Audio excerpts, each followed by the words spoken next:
next. You know this guy as, I don't know, I think I can honestly say one of the baddest asses in the whole zombie apocalypse.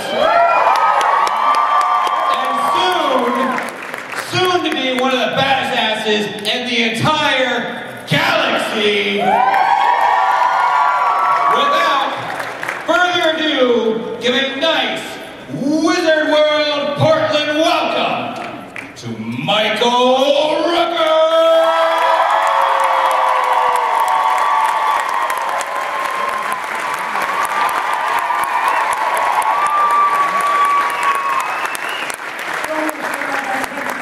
My fighting outfit. Get ready to rumble. Rooker! Hi guys.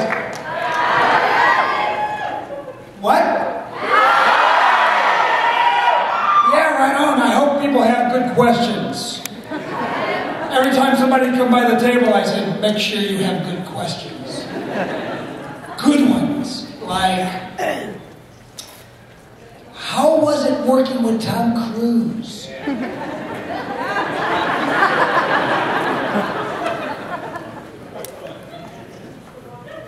Is Stallone really that?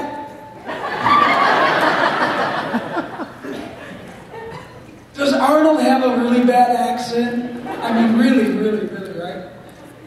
You saw that movie I did with Arnold Schwarzenegger, right? Yeah? What's it called?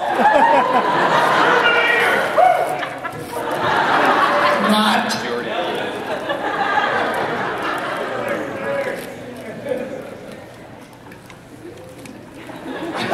When are they going to start doing movies like Abbott and Costello does Dallas, you know, or something like that?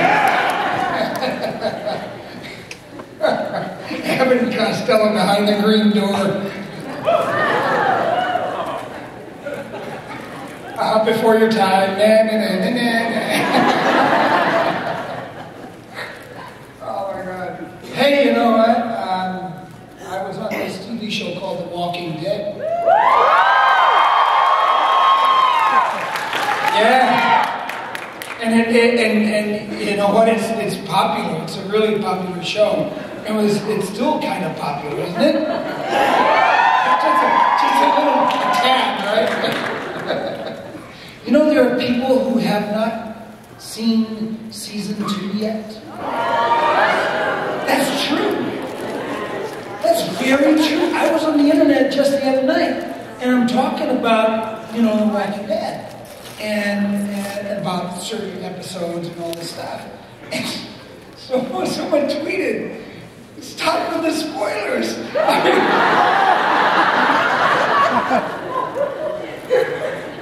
How old are you people here? Anybody under 15, 12, 11, 9? Okay. Poopy with that stuff.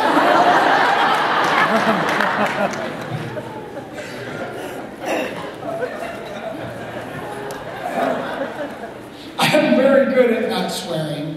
You know, people pay me not to swear. That's, you know, when I get a gig, that's my contract is, you know, I get a certain amount of money for a certain amount of weeks or days for not swearing. And not knocking out the other actor.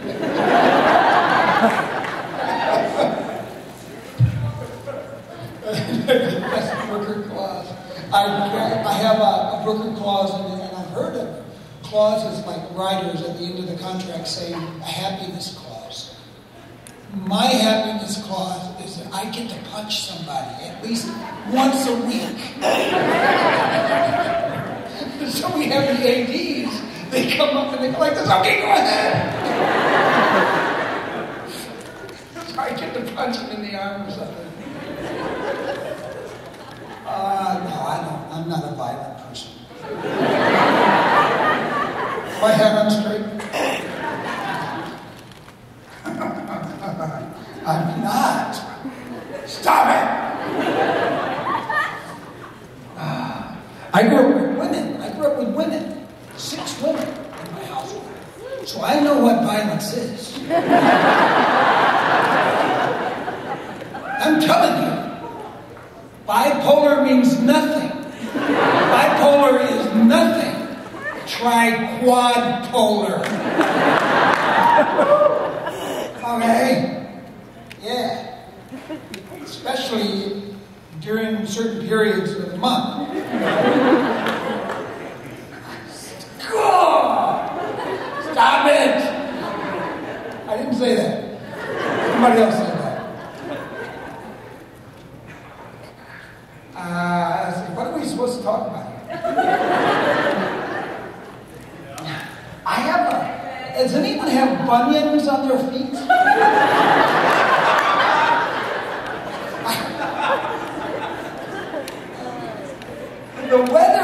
Was the weather really hot? I mean hot as in good, hot as in cool. You know? Here. You know, not like back east. Back east is like Chicago and beyond. You know? On the other side of the Mississippi River. I don't like that. That's terrible. You know? That's why in the old days, go west, young man, go west. So they knew in 200 years, the east side of the country is going to be in deep shit. People back then were way ahead of their times. You know, that whole go west on that thing. You know? The only problem is all the men went west, all the women stayed east. That was an issue. You know, people got out to San Francisco and it's like, wow. Well, what do we do now?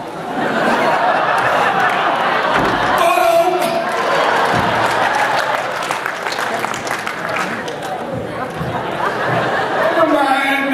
I'm not going to get into those jokes, okay?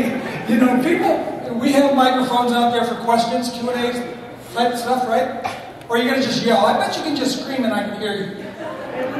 So you know what? I'm going to stop talking before I get in trouble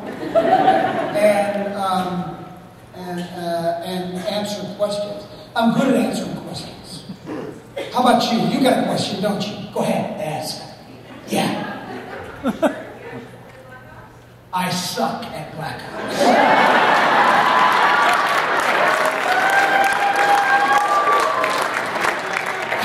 I played Black Ops like I was like a 2-year-old. And I mean, I know how to do these things. One thing goes up and one thing goes down and you're doing something like that. And then the other thing goes up. See, I don't think I'm like the person that like I'm pushing forward to go down. And I'm pulling up to go up.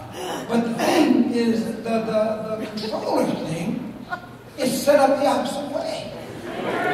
You know? Yeah. So here I am thinking that I'm really stupid. And then somebody said, oh no man, you just do this. And then like the 8-year-old kid goes, here, let me fix it for you. There you go. And I can actually play.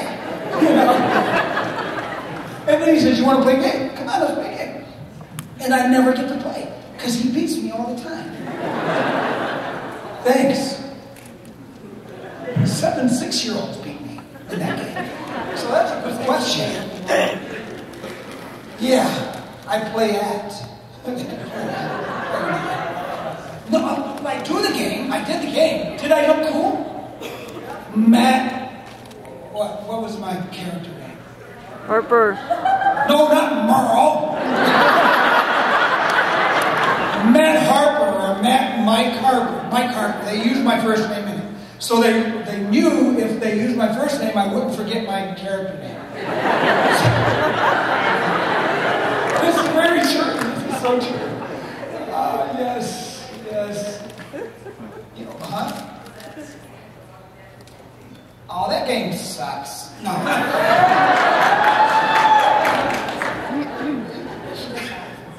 No, That game is a really fast, jumpy game. I tried playing that game and I got killed a lot. The zombies ate me up a lot. You know what game I like best? It's the game Call of the Dead. It's a map pack for Black Ops 1. Yeah? Who knows that game? Call of the Dead. Who has the best one-liners in the game? Hell yeah, I do! Be proud, man! God, I had like 380 lines I had to say. And I'm looking at the script. You know, they give us a script copy. And there's like it's like this thick. And I'm saying, they called me in. This is like, oh, look, I've never been good at this reading stuff.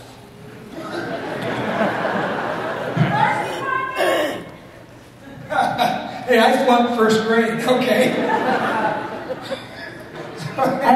Anyway, I look at this stuff, and there's like 385 lines. And I start saying them, and they are the best one-liners in the world, in the business.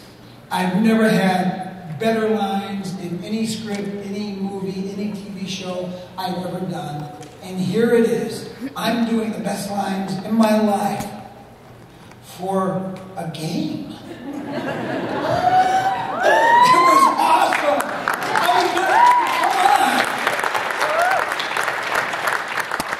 You look as bad as an eastbound horse going west. I mean, come lines, that's beautiful. Think about it. I have a question. Where? Right over here. Microphones. Yes. What happened? I know, I came out weird. What's your question? First I want to say I love your character on Walking Dead. Merle was one of my favorites. Hated characters that I love to hate. You had to wear that knife thing around your neck. I love you, I hate you. Yeah, I do. I hate you, I love you. Kiss me hard, soft.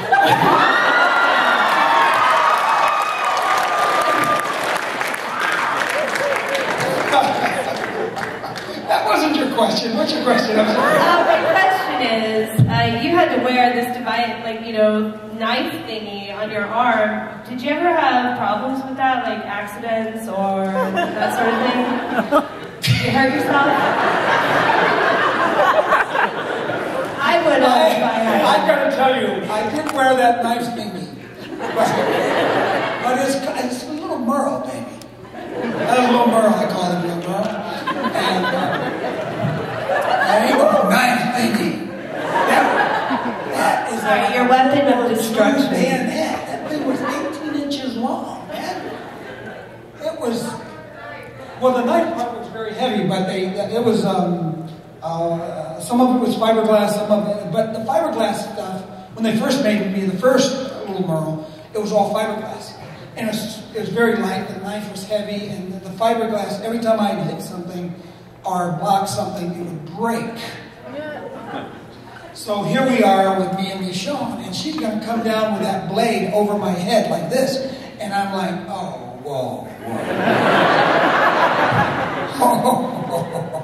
No. Oh, hold on 1 minute here. And they don't want me to like, is there somebody backstage? Come here, get up here.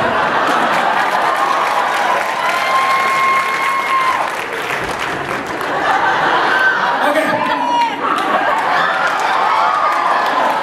Caroline, what's your name? Stephen, your arm is like the blade, yeah? Right? They want me to do this. Okay, come down, chop my head. Boom! They want to do that. And I know if I do that, she's going to go bong, the thing's going to go bong, and this thing's on my hand's going to go crack, and she's going to go bong sliced. You know? So I'm a little leery about the whole bonging thing. Yeah, no, don't be bonging. No. And so, what I like to do is this. Okay, come down. Yeah, go. Keep going. Yeah, I want to do not a bong, but I want to do, you just keep straight. I want to just do that. Keep going. Shoot. So when he does that, when she does that, go ahead and do it again. Yep. I want to do that. Oh.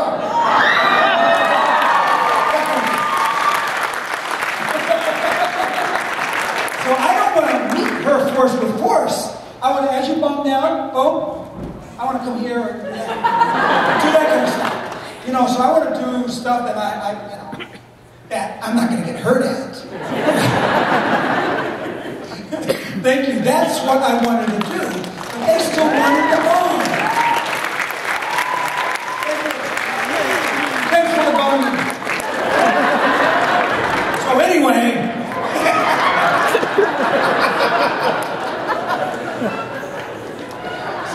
I didn't want to do the bonging thing. I wanted to do a slide through, grab the blade, flipper, you know, stuff.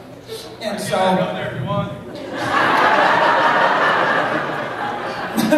It's okay. I made my point. I don't like the bonging. Anyway, so what we do is I said, if I'm going to bong, you're going to have to get me. They had made one up that was made of metal. I said, give me the metal and the real blade. And she didn't want to do with the real blade. She was like being all pointy on me. I said, no, fuck Keegan. I mean, you know, but I'm not going to block your real blade with a rubber blade. You know, you can take that and shove it. So anyway, they gave me the real blade. They gave me the real bone, my real Merle. And I said, okay, no, come on, baby. Slide it down on my head. See what you can do. There we have it. We had a real good, you know, and then it worked out really well. So, I don't know if that answered your question. Next question. Okay, so my question is, last year we met you here, and you were the biggest pussycat ever. So sweet, a heart of gold. Oh, yeah, go ahead. Pussycat. I was a pussycat? Enough that you snuck behind me just to hug this girl here because she was too nervous to come and meet you. Yeah. And so it was very, very sweet. And so my question. What's your question? Before you get to it, a few weeks later, you ended up dying in the show. Yeah. And it was so emotional as the audience to watch it. How was it filming that and your connection with Norman and everything? And I cried. I cried for 12 and a half minutes.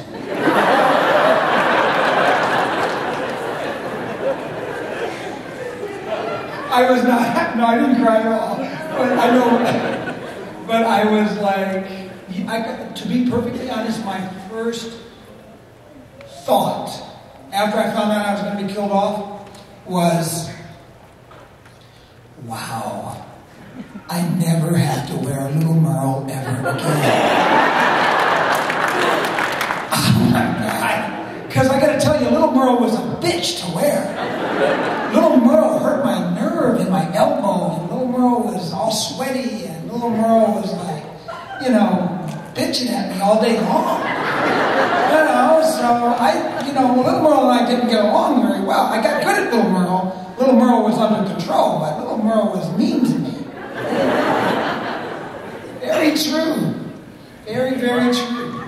But I know I did not cry, but I was very sad that my mortgage was going to cry. My mortgage cried a lot after I died off in The Walking Dead.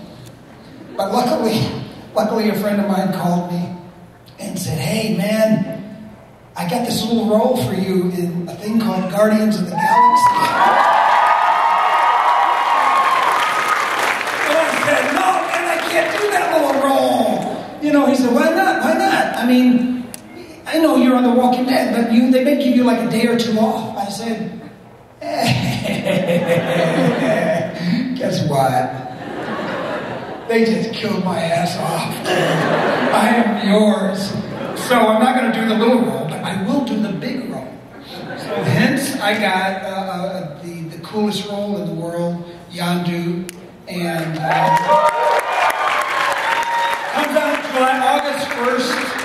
Comes out August 1st, and I am a very handsome blue alien that likes to enjoy himself doing interesting things. Did that give you any information at all? Not! I love it, thank you. Next question, let's have another question. So I really enjoyed you in Walking Dead, but I also enjoyed your role in Days of Thunder. Yes. And I heard, and I want to know if it was true, that you prepared for the wheelchair race against Tom Cruise. Is that true? What happened? Did you train for that wheelchair race? Yes, oh yes. Oh, I was sucky with the wheelchair thing. Tom Cruise, he was really good with his wheelchair. He could like flip himself up and like turn circles, and he could like roll around, and he could like flip himself up on one wheel and back down. He was really good. And I got my wheelchair, and I was like, I ain't too good at this, man. I don't know how to flip myself up and balance myself. I don't know how to do any of that stuff. So I felt really dorky. I felt really like he was going to kick my ass in this race. And so I said to myself, you know, there was lunch coming up. So over lunch, I moved and I wheeled myself down around the corner into this private room. And I closed the door. And I said, okay, why can't I do this stuff? Because I'll tell you why. Because I was afraid. I was afraid if I hooked myself up, I'd fall back and hit my head or something. I'd hurt myself. So I'm a wimp. Okay. I'm a wimp. I admit it. I don't like to get hurt. So I said, okay. I've studied Aikido for a long time, and I know how to fall. I'm not afraid of this kind of stuff. And so I decided that I was going to treat it as if it was part of my body. And so I took my belt off, and I belted myself to the wheelchair. And then I took my hands, and I grabbed a hold of the wheelchair wheels, and I went like this. Flipped myself in the air, and I landed back on my head. And I almost knocked myself out. And then I said to myself, oh, that's not good. So I said, okay, so then I took my head in. And then I flipped it again, and I didn't hit my head. And I said, this is good. I learned real quick. So anyway, once I realized that if I tuck my head, I'm not going to hit my head, then I wasn't afraid to get myself up and balance myself. And within 5 minutes, I was balancing myself and turning around in circles and doing all kinds of stuff. So by the time they called me for lunch was over, the scene was ready to go. Tom was out there looking all cool and in his wheelchair, you know, balancing himself and waiting. And they were waiting for me. I made them wait. And so about 5 minutes after they said, come on, we need you now, I rolled around the corner about like 40 feet, 50 feet down the hallway, right? And when I rolled around the corner, I rolled around balancing. I rolled around the corner balancing, and I balanced the wheelchair all the way down the hallway. And then Tom was waiting. I came up to Tom, and I went like this. I spun myself around, popped down on the wheelchair, and I said, I'm ready to go now.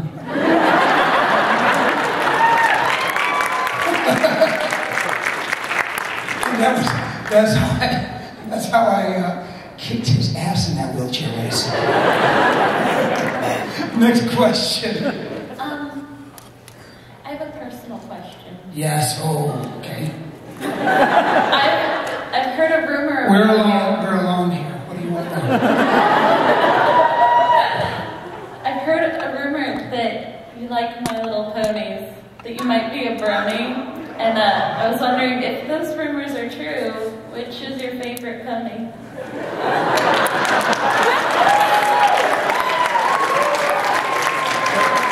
He's dressed as a unicorn.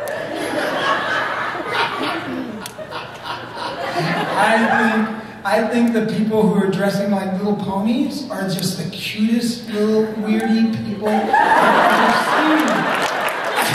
And the little kitty cat people, you know, the meow meow people, and and the people who are dressed in the little bears and all this kind of stuff is just don't you want to take them and squeeze them and throw them up and down and have so much fun. So are you denying the rumors? You know what? There was in my hotel, there's a pony group in my hotel. I swear, it's a pony club. And when I got to my hotel, I said, no way, there are pony people here? I can't stand this hotel. Too many pony people. But they're real pony people. I mean, real pony people. They have real ponies.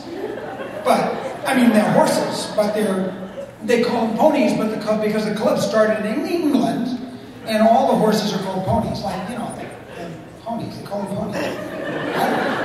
No, not little ponies. These are big ponies. These are 17 hands. These are horses, but they call them ponies in the UK.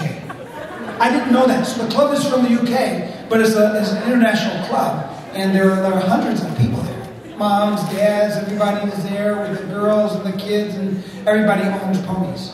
Yeah, so real ponies, not the little pretty little pony that run around the Comic-Cons. I didn't answer your question. I don't know anything about ponies. I don't even know which ponies I like or don't like. I just like the colors. What's your favorite color then? Next question. Little pony person. I see your tail swishing. Next. Hi, I was wondering, when you were on The Walking Dead, if you had more fun on Team Governor or on Team Rick? Was I what? Or did you have more fun on The Walking Dead being on the Governor's team or on Rick's team? Who? Me? Yes,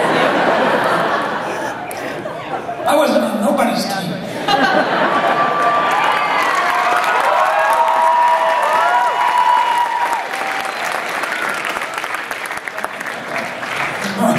Merle was on Merle's team. Yeah. Hell yeah, baby. What's good for Merle is what's good. That's basically it. Yeah, if you like Merle, Merle liked you. If you did what Merle said, Merle really liked you. Next question. What's up, Mikey, over here? What's up? I got you, go ahead. Someone wise once said, I'm here to chew bubblegum and kick ass, and I'm all out of bubblegum. And I was just wondering, with that, do you ever feel like a total badass after you, say, kill a bunch of zombies or kill a bunch of people in any of your scenes of your movies? Those are wise words. They're very influential. Someone wise said that. Man, I'm scared of that stuff. When wise people talk when wise people give me wise things, I don't know if it's that good. Yeah, never mind. Next question. I got one question. Do it! If you were at a karaoke bar, what would be your karaoke song, brother? Anything from CCR. Can you sing us a little something? Right on. Did you have a question, or are you just raising your hand and going, fuck yes. CCR. I mean, I shouldn't swear. I'm sorry. Go ahead. Next. Hi. Hey, hi.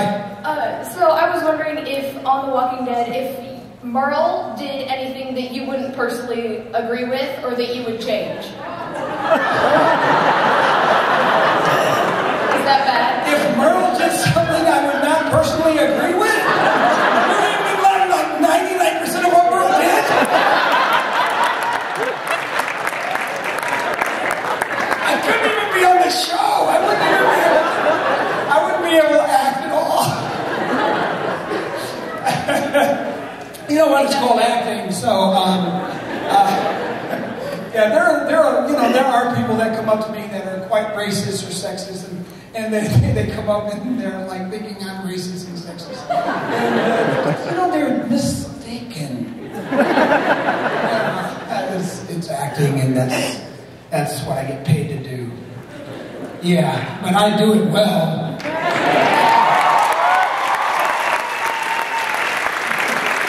I don't know why. I don't know. Don't ask me. Woman.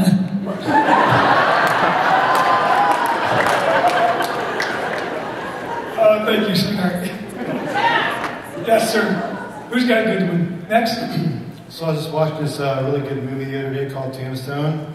Oh, yeah! And I was just wondering how it felt to work with Sam Elliott, Kurt Russell, Bill Paxton, Powers Booth. How was that? Val Kilmer and... Yeah. How it felt to work with those guys? I don't know. What was your time? I mean, did you have a good time? It doesn't matter to me who I work with. Did you have a good time making that movie? Because they're not here. You got to ask that question to them, because I don't even consider how it feels to work with somebody. I just don't even care. I just do my thing, and it doesn't matter who the person is. So how'd you feel about your character? Did you like the character that you played? Yeah, Sherman is. I enjoyed it, but about 80% of the role got cut out. You know, it was a big role, but I learned a big lesson from that movie, because I had this absolute amazing subplot that ran all the way parallel through the movie underneath the main plot. But it's a subplot, right? It's a really cool subplot, by the way. I learned that the first thing to go when they run over is the subplot. The subplot was gone. So my character got completely axed out of the movie. So they kept stuff in, but it did, some of it, and a lot of it didn't make sense. Like, why would I go to their encampment? You know, like, duh, I'm surrounded by 50 idiots that want to hurt me and do me in, and I just go there and say, hey, by the way, you know, duh. I deserve to be drugged behind the horse, burned and killed and whatever the hell else they did to me. You know, it didn't make sense, but in the subplot, it made sense. But because the subplot was not there anymore, in the final product, it didn't make sense. And that's what happens when you do those kinds of movies and you play the subplot. It also happens when you do like horror movies and they don't really have enough money to make the monster good. So you're acting your ass off, and all of a sudden the guy in the rubber suit comes out who looks like a guy in a rubber suit. It sucks! You know, so when you do those kinds of movies, you learn your lesson. You're like, what's your budget? Who's doing the CGI? Who's doing the special effects? Who's doing the monster? Who's doing that kind of...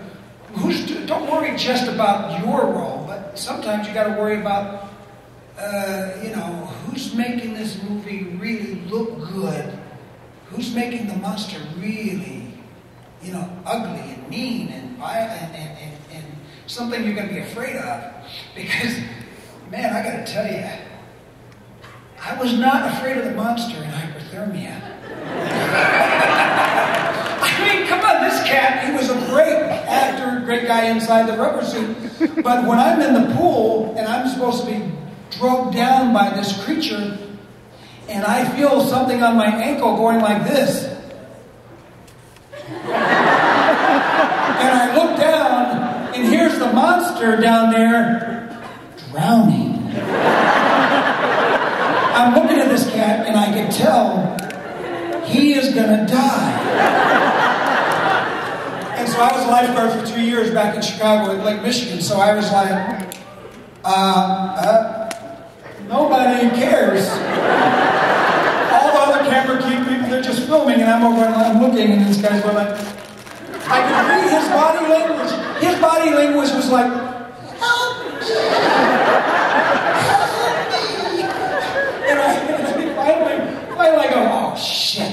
I go down and I grab him up and I pull him over to the side of the pool and I hold him up and I got my arms around him and he's above water, but I can still feel his body going like, I'm dying. And I look and I can see inside the monster mask, the water is still up to here. So this cat is drowning even when he's out of the water. And I'm like ripping off his head, trying to get the water out. And so, sometimes you gotta ask, this monster is not scary. No matter how well your work is, no matter how well the other actors are doing their job, if the monster ain't scary, guess what? Next question. So with all the horror movies and The Walking Dead, The Call of Duty, how do you think Michael Rooker, the person, could handle an actual zombie apocalypse today? Silly question. Zombies don't exist. I'm so sorry. No, they do. It's possible. It's very possible.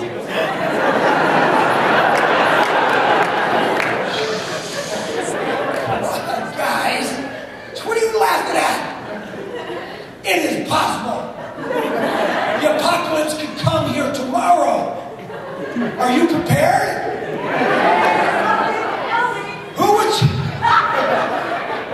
What if outside those doors right now, shit started happening? What would you do? Who would you hang out with?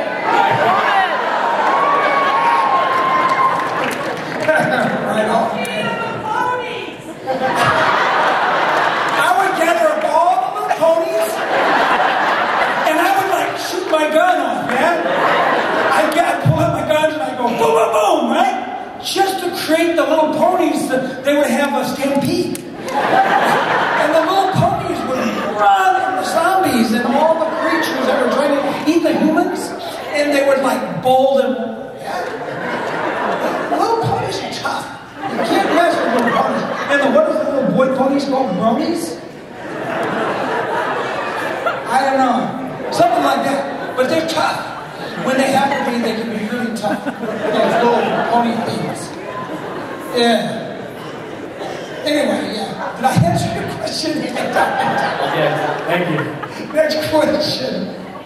This is a two-parter. So, two-parters. The second part's really quick. Okay, so go ahead. a character perhaps even more twisted than Merle is Henry Lee Lucas.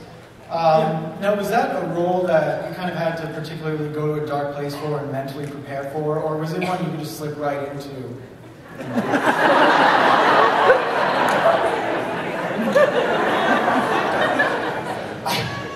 I like to tell people I had there was no rehearsal required for Henry Lee Lucas, and I'll tell you why. It's not because I have some weird thoughts. It's because the guy had this very meek, very, very quiet attitude about him. A very shy individual. But when it sort of reminded me of my dad. The way he spoke. He was very quiet. But when he came into a room and he would just say something, because he was sort of downplayed everything, everybody stopped and listened. And that's the way that character reminded me of the Henry character that I played in my first movie. And so that's how I sort of played that role. I patterned that role after a speech pattern that my dad had. And I also patterned that role after Henry Lee Lucas' body language when I saw a video of him being interrogated by the Texas Rangers.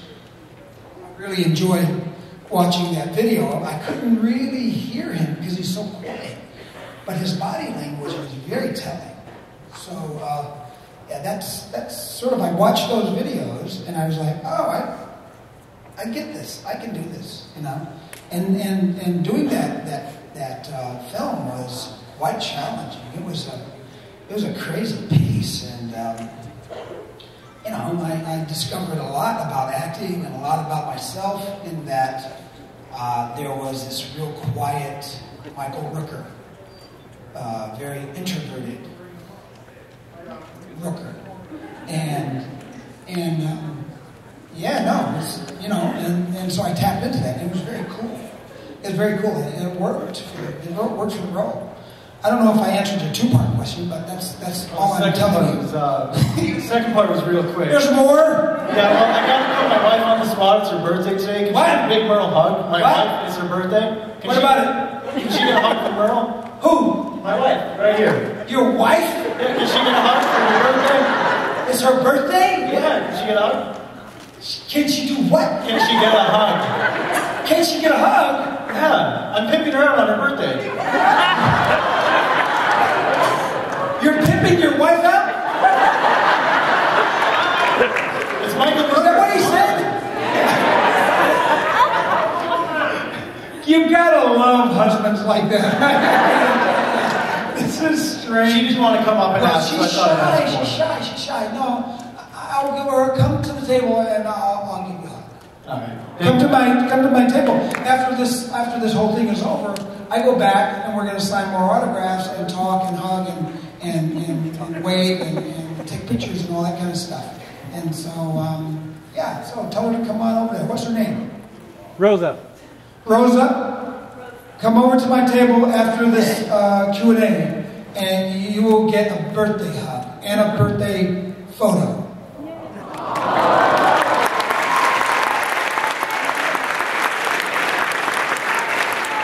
Rosa, don't listen to your husband. Not in your birthday